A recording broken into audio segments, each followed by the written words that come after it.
Ζαϊρέι. Το Γαλανόπουλο θα βγάλει τη σέντρα για τον Παντελίτς. Αυτός στριφογυρίζει, απέφυγε τον αντίπαλό του. 1-0. Ο Ολυμπιακός με μια κλασική κίνηση center for από τον Μάρκο Παντελίτς.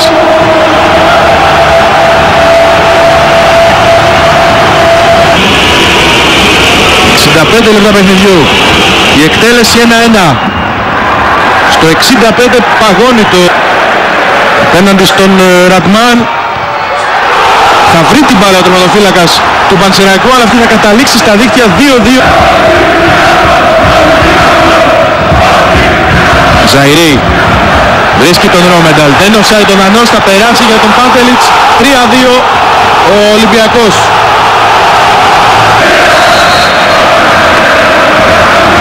Φάουλ με το Ριέρα. Απευθείας εκτέλεση, καταπληκτικό γκολ από τον Αλμπέρτ Ριέρα στο 89.